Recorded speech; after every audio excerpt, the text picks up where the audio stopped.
నాగమ్మ రుద్రమ్మ ఏం చేస్తారు వీళ్ళిద్దరు కూడా?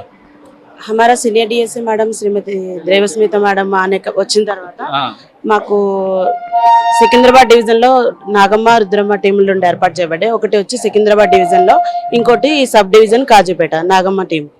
వీళ్ళిద్దరూ ప్యాసింజర్ల యొక్క దొంగతనాలు ఏవైతే రైల్లో జరిగే దొంగతనాలు ఏవైతే ఉంటాయో వాటిని అరికట్టడం కోసం మెయిన్ గా ఈ రెండింటిని ఏర్పాటు చేయబడ్డారు. అంటే లేడీ ప్యాసింజర్లు ఎక్కువగా జర్నీ చేసేటప్పుడు బంగారం డబ్బులు అవి తీసుకెళ్తూ ఉంటారు, వాళ్ళు సింగిల్ గా వెళ్తూ ఉంటారు. వాళ్ళని ఏం చేసుకుని ఈ దొంగలు ఎవరైతే ఉన్నారో వాళ్ళ దగ్గర నుంచి దొంగతనాలు చేసుకుంటూ ఉంటారు. కాబట్టి వీళ్ళు కూడా సివిల్ డ్రెస్ లోనే ఉండి, అంటే యూనిఫామ్ లో ఉండరు, యాజ్ ఏ ప్యాసింజర్ లాగా ఉంటూనే వాళ్ళని ఎవరు అనేది కనిపెట్టి వాళ్ళని పట్టుకుని జేఆర్పీ కప్ చెప్తూ ఉంటారు. అంటే ఇప్పుడు కనిపించే ఈ ఫోర్స్ అంతా కూడా యాజ్ ఆఫ్ నౌ యూనిఫామ్ లో ఉన్నారు.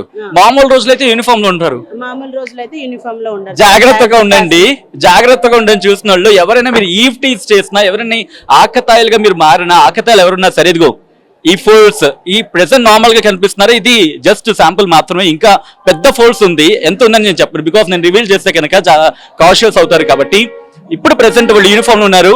యూనిఫామ్ లో కాకుండా సివిల్ డ్రెస్ లో ఉండి ఒక అంట కనబెడుతూ ఉంటారు. ఎట్లా అంటే మేడం చెప్పిన మాట కొంచెంసేపు మాట్లాడినప్పుడు, మేడం కరెక్ట్ మీ ఫ్యామ్ రాంగ్, వాళ్ళు సివిల్ డ్రెస్ లో ఉంటారు. సివిల్ డ్రెస్ లో ఉండి అంతా అబ్జర్వ్ చేస్తూ ఉంటారు.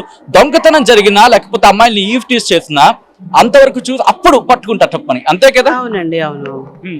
సో ఏం జరుగుతుందంటే పట్టుకున్న తర్వాత ఏం చేస్తారు? వాళ్ళని తీసుకెళ్లి జేఆర్పీ, అంటే మనకి ఐపీసీ ఇప్పుడు బిఎన్ఎస్ ఎలా వచ్చింది దాంట్లో వాళ్ళని ప్రొసెస్ చేసి వాళ్ళని కోర్టు కప్ చెప్తారు సార్.